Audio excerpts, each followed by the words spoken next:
రాజు vets Rambai. ఈ Rambai cinema చాలా అంటే ఇది చాలా ప్రశ్నలను కదిలించినటువంటి సినిమా. అంటే కాన్షియస్ గాను అన్కాన్షియస్ గాను వాళ్ళు అంటే ఆ డైరెక్టర్ సాయిలుకి ఒక తన చైల్డ్హుడ్ డేస్ లో తను విన్నటువంటి ఒక సంఘటన, నిజానికి అది పేపర్లలోనూ ఎక్కడ రిపోర్ట్ కానిటువంటి సంఘటన, అక్కడే వాళ్ళ ఊళ్ళల్లో జరిగినటువంటి ఒక సంఘటన. ఆయన రూరల్ బ్యాక్గ్రౌండ్ నుంచి వచ్చినవాడు, ఇల్లెందు ప్రాంతం నుంచి. ఆ ఇల్లెందు నియోజకవర్గంలో ఒక గ్రామంలో జరిగినటువంటి గొడవ.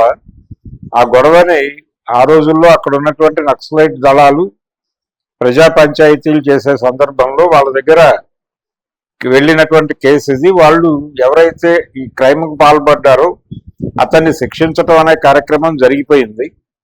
జరిగిపోయిన తర్వాత అదంతా ఊళ్ళల్లో ప్రచారం జరిగింది. ఆ ప్రచారాన్ని విన్నటువంటి కుర్రాడితను అది తన బ్రెయిన్ లో రిజిస్టర్ అయ్యి ఈ కథ రాసుకుని డైరెక్టర్ వేణు ఉడుగులు గారిని అప్రోచ్ అయ్యి ఆయన దగ్గర పనిచేస్తున్నటువంటి క్రమంలో విరాట పర్వం షూట్ టైంలో ఆయనతో అటాచ్ అయ్యి ఈ లైన్ ని నేను ఎగ్జిక్యూట్ చేయాలనుకుంటున్నానంటే ఆయనకి కనెక్ట్ అయింది ఇది. ఆయన తను బాధ్యత తీసుకుని తను ప్రొడ్యూసర్ గా ఈటీవీ విన్ వాళ్ళని కనెక్ట్ చేసి ఈ సినిమాని తెరకెక్కించాడు. ఈ తెరకెక్కించటము ఈ ప్రయాణం అంతా కూడా చాలా నిజాయితీతో జరిగినటువంటి వ్యవహారం. ఈ తోడ్పాటు అందించినటువంటి ప్రతి ఒక్కరిని అభినందించి తీరాలి. ఇందులో ప్రధానంగా చాలా రూరల్ ప్రేమ కథలు చూసాం మనం గతంలో. సీతాకోక చిలుకలు ఇవన్నీ భారతీరాజా గారు తీసినటువంటి సీతాకోక చిలుక, ఈ సినిమాలు అన్నిట్లోనూ ఈ ప్రేమ కథలు అన్నిట్లోనూ రామ్ గోపాల్ వర్మ కూడా ఒక ప్రేమ కథ తీశాడు. అది ఫెయిల్యూర్ వెంచర్ కానీ దానికి కూడా పునాది సీతాకోక చిలుకే. రూరల్ లవ్ స్టోరీ అనగానే సీతాకోక చిలుకకి వెళ్ళిపోతారు జనాలందరూ. దాన్ని కొత్తగా రాసుకుని ప్రజెంట్ చేసిన వాడు తేజ కొంతవరకు, జయం లాంటి సినిమా. కానీ ఇది విలేజ్ లవ్ స్టోరీనే. కానీ విలేజ్ అంటే 2 గ్రామాలు ఉంటాయి. ప్రతి గ్రామంలోనూ పైకి కనిపించే గ్రామం ఒకటి, లోపల గ్రామం ఒకటి ఉంటుంది. ఆ ఊరికి దూరంగా ఇంకో ఊరు ఉంటుంది. ప్రతి ఊరికి ఆ ఊరికి ఎడంగా ఒక మాలపల్లి లేకపోతే ఒక మాదిగూడెమో ఉంటుంది. అక్కడ కూడా మనుషులు ఉంటారు, అక్కడ కూడా ప్రేమలు ఉంటాయి. ఆ ప్రేమ కథలు చెప్పడం అనేది తెలుగు సినిమా ఎప్పటిదాకా చేయలే. ఎంతసేపు ఇక్కడ వరకే పరిమితం అయ్యారు. ఊరి ప్రేమ కథలే చెప్పారు. ఊరికి వెలుపల ఉన్నటువంటి పల్లెలు వాడలు కథలు చెప్పేటువంటి ప్రయత్నం తెలుగు సినిమా చేయలే. ఈ సినిమాలో ఆ నేపథ్యాన్ని ఎంచుకున్నారు. ఆ ఎంచుకోవడం ద్వారా అన్కాన్షియస్ గానే వాళ్ళు కొత్త ఏరియాలో కథను ఓపెన్ చేశారు. ఆ ఏరియా నుంచి వచ్చినటువంటి పిల్లల కథగా దీన్ని నడుపుతూ ఆ ప్రయాణంలో హీరోకి ఉండేటువంటి ఫ్రెండ్స్, వాళ్ళ భాష, వాళ్ళ అలవాట్లు, ఆ నేపథ్యము ఇదంతా కూడా మిగిలిన ప్రపంచానికి కొత్తగా కనిపించేటువంటి పరిస్థితి. అందుకని ఈ సినిమాలో కొంత కొత్త వాతావరణం ఉంది. ఇది రెగ్యులర్ విలేజ్ లవ్ స్టోరీ మాత్రమే కాదు, ఇది వెలివాడల ప్రేమ కథగా చెప్పుకోవచ్చు దీన్ని. అలా వెలివాడల ప్రేమ కథగా మొదలైనటువంటి ఈ సినిమాలో వెలివాడలలో కూడా పురుషాధిక్యత ఎలా ఉంటుంది, అక్కడ కూడా మహిళల మీద జరిగేటువంటి అణచివేత ఎలా ఉంటుంది అనేది కూడా వీళ్ళు అన్కాన్షియస్ గానే చెప్పేశారు సినిమాలో. దాంతో పాటు చాలా సందర్భాల్లో కమ్యూనిస్టులు కూడా కుల సమస్యని మాట్లాడాల్సి వచ్చినప్పుడు దాన్ని వర్గ సమస్యగా మాట్లాడుతూ దళితుల్లో కూడా ప్రభుత్వోద్యోగులు ఒక ప్రత్యేక వర్గంగా ఏర్పడిపోయారు అని చెప్పి పుస్తకాల్లో రాసేసినటువంటి పరిస్థితులు ఉన్నాయి. అది పైనుంచి చూస్తే అలాగే కనిపిస్తుంది, కానీ నిజానికి దాన్ని ఒక ప్రివిలేజ్ గా చూసుకోవటం అనేది వాళ్ళకి అనివార్యంగా మారుతుంది. బయట 100 ఎకరాలు ఉన్నవాడా, 200 ఎకరాలు ఉన్నవాడా, లేకపోతే ఒక పెద్ద హోటల్ ఉన్నవాడా అనేది పెళ్లి కుమారుడి స్టేటస్ ని, స్ట్రైచర్ ని డిసైడ్ చేస్తే, దళితవాడల్లో ప్రభుత్వోద్యోగం ఏ ఉద్యోగం అయినా కావచ్చు, అది ప్యూన్ ఉద్యోగం కావచ్చు, టేబుళ్లు తుడిచే ఉద్యోగం కావచ్చు, లిఫ్ట్ బాయ్ ఉద్యోగం కావచ్చు, వాట్ ఎవర్ ఇట్ మేబీ, ఒక గవర్నమెంట్ జాబ్ ఉండటం అనేది ఒక ప్రధానమైనటువంటి క్రైటీరియాగా నడుస్తుంది. కారణం వాళ్ళ జీవితాల్లో ఉన్నటువంటి ఏకైక వెలుగు ప్రభుత్వ ఉద్యోగాలు మాత్రమే. రిజర్వేషన్లను అంతం చేయాలనేటువంటి విపరీతమైన ఉద్యమం చేసేవాళ్ళు ఈ ఉద్యోగాలు పొందినటువంటి కొద్దో గొప్ప దళితుల్ని పట్టుకొని వీళ్ళు అద్భుతంగా డబ్బులు సంపాదించేస్తున్నారు కాబట్టి ఇంకా రిజర్వేషన్లు అక్కర్లేదు అనేటువంటి వాదన చేస్తూ ఉంటారు. మనుషులంతా ఒక్కటే సమానం అన్నప్పుడు మళ్ళీ రిజర్వేషన్లు ఏమిటి, వీళ్ళకి ప్రత్యేక రాయితీలు ఏమిటి అని మాట్లాడతారు. ఇది మిగిలిన ప్రపంచం అంతా భూతంగా చూపిస్తుంది. అయితే ఈ సినిమాలో అలా ఒక ప్రభుత్వోద్యోగికి కూతురునివ్వాలి అనుకునేటువంటి తండ్రి తన మాట వినని కూతురుతో పడేటువంటి ఘర్షణ నేపథ్యం ఒకటి తీసుకున్నాడు. ఆ వ్యక్తి అంటే తన మాట తన భార్య, తన కూతురు తన కంట్రోల్లో నుంచి తప్పిపోతున్నారు అన్నప్పుడు ఎంత వైలెంట్ గా రియాక్ట్ అవుతాడు అనే దాన్ని చాలా బాగా పోర్ట్రైట్ చేశాడు. ఈ ప్రాసెస్ లో ఇంకొంచెం డీటెయిలింగ్ వర్కౌట్ చేసి ఇది ఈ కమ్యూనిస్టులు చేస్తున్నటువంటి ఆర్గ్యుమెంట్ కి కొంత దోహదపడే పరిస్థితికి వెళ్తుంది ఇలాంటి ఆలోచన.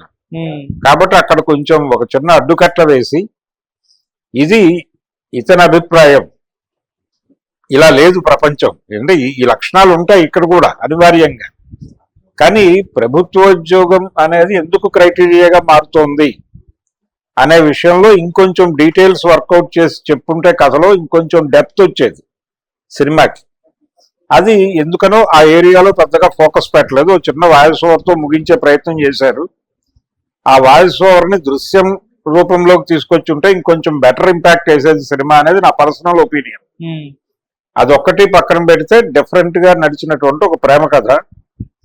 అందులో ఒక కొత్త, అంటే మనం పరువు హత్యలు ఇవన్నీ చూస్తున్నాం, అయితే ఇదొక తరహా ఆ ధోరణి కూడా ఉంటుంది. అంటే అజమాయిషి, అంటే పురుషుడి కంట్రోల్లో, భర్త కంట్రోల్లో, తండ్రి కంట్రోల్లో ఇల్లు నడవాలి అన్నప్పుడు, ఆ కంట్రోల్ తప్పుతోంది అన్నప్పుడు ఏ ఎండ్స్ కైనా వెళ్ళి ఆలోచిస్తాడు ఆ పురుషుడు అనే అంశాన్ని చాలా అద్భుతంగా సినిమాలో పోర్ట్రైట్ చేసి చాలా ప్రపంచానికి కన్ను తెరిపించేటువంటి పద్ధతిలో స్క్రిప్ట్ రాసుకున్నాడు డైరెక్టర్ సాయిలు అనేటువంటి కుర్రాడు. ఎందుకు అతనికి ఆ డెప్త్ అవన్నీ అర్థమైనాయి. ఆ హీరో ఫ్రెండ్స్ ప్రతి క్యారెక్టర్ లోనూ ఆయన పోలికలు కనిపించినాయి. అంటే ఇతని లైఫ్ అదే, తను చూసొచ్చినటువంటి జీవితాన్ని, తను అనుభవించిన జీవితాన్ని తెర మీద చూపించుకునే ప్రయత్నం చేశాడు. అందుకని ఆ సినిమాలో చాలా పాత్రల్లో అతని పోలికలు కనిపిస్తాయి. అందుకని ఇది జెన్యూన్ సినిమా. ఒక జెన్యూన్ సినిమా అంటే డైరెక్టర్ పోలికలు పాత్రల్లో కనిపించాలి. అలా కనిపించడం అనేది ఈ రాజు వెట్స్ రాంబాయి సినిమాలో జరిగింది. కాబట్టి ఇది ఆర్గానిక్ గా ఉంది సినిమా, మ్యూజికల్ గా బాగుంది. సురేష్ బొబ్బిలి మంచి మ్యూజిక్ ఇచ్చాడు. అలాగే మిట్టపల్లి సురేందర్ చాలా అద్భుతమైనటువంటి సాహిత్యం ఇచ్చాడు. ఇవన్నీ కలిసి సినిమాని ఒక మంచి సినిమాగా రూపొందించినాయి. అలాగే థియేటర్లో కూర్చున్న ప్రేక్షకుడిని ఎంగేజ్ చేయడానికి ఏ ఎలిమెంట్స్ ఉండాలో, కమర్షియల్ ఎలిమెంట్స్ అనే పేరుతో ఏదైతే మార్కెట్లో చలామణిలో ఉన్నాయో అవి కూడా ఈ సినిమాలో ఉన్నాయి. ఇవన్నీ కలగలిసి ఆ సినిమాకు ఒక పరిపూర్ణతను తీసుకొచ్చాయి. కాకపోతే నేను అన్నటువంటి నా విమర్శ ఆ సినిమా మీద పర్టికులర్గా అక్కడ ఆ పాయింట్ దగ్గర మాత్రమే. దాన్ని కొంచెం దృశ్య రూపంలో చేసుంటే బాగుండుండేది. అయినప్పటికీ ఇది ఇప్పుడు వస్తున్నటువంటి ప్రేమ కథలకి కొంత భిన్నమైనటువంటి కథే. ఇది జనాలకు కనెక్ట్ అవుతోంది. ఆల్రెడీ ఫస్ట్ డే కలెక్షన్స్ వాళ్ళు 1,48,00,000 ఏదో కలెక్ట్ చేసింది అనేది రిపోర్ట్ ఉంది. ఈ రిపోర్ట్ చూస్తే జనాలు కొంచెం పాజిటివ్ గా థియేటర్ కి కదులుతున్నారు అని అనిపిస్తుంది.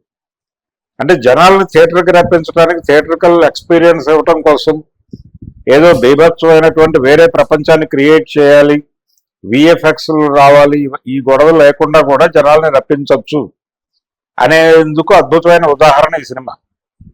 జనాలు మూవ్ అవుతున్నారు ఈ సినిమాకి. ఇప్పుడు కూడా టికెటింగ్ సిస్టమ్ బాగానే ఉంది, బుక్ మై షోలో బుకింగ్స్ బాగానే ఉన్నాయి. మండేకి కూడా ఇది నిలబడిపోతే సక్సెస్ఫుల్ వెంచర్ గానే చూడాలి. సో ఈటీవీ విన్ నుంచి ఈ మధ్య కాలంలోనే ఒక సక్సెస్ఫుల్ సినిమా చూసాం మనం, లిటిల్ హార్ట్స్. ఇది ఇంకొక విజయం. ఇలా వరుసగా విజయాలు. అంటే ఉషా కిరణ్ మూవీస్ అని రామోజీరావు గారు ప్రారంభించినప్పుడు కూడా మొదట దశలో వరుస విజయాలు వచ్చినాయి. అంటే ప్రతి సినిమాకి దేనికి దానికి అది భిన్నంగా ఉండటం వల్ల విజయాలు వచ్చినాయి. ఆ తర్వాత అట్లూరు రామారావు గారు తప్పుకున్న దగ్గర నుంచి దానికి పరాజయాలు మొదలైనవి. ఇప్పుడు మళ్ళీ ఈటీవీ విన్ లో ఆ సక్సెస్ కనిపిస్తోంది. ఆ సక్సెస్ అంటే లిటిల్ హార్ట్స్ తో వచ్చిన సక్సెస్ ని ముందుకు నడిపించినటువంటి సినిమాగా రాజు వెట్స్ రాంబాయిని చూడాలి. హీరో క్యారెక్టర్ చేసినటువంటి అఖిల్ చాలా బాగా చేశాడు, చాలా ఎనర్జెటిక్ గా ఉన్నాడు. అలాగే ఆ అమ్మాయి తేజస్విని రావు తన నేపథ్యం కానటువంటి పాత్రలో తను చాలా కష్టపడి ఇన్వాల్వ్ అయి చేసింది. అలాగే ప్రతి క్యారెక్టర్ బాగా చేశారు. ఈ సినిమాలో నెంబర్ 1 అంటే 100 మార్క్స్ కొట్టేసినటువంటి ఆర్టిస్ట్ ఒక అతను ఉన్నాడు, అతను చైతన్య, సిద్ధు జొన్నలగడ్డ బ్రదర్.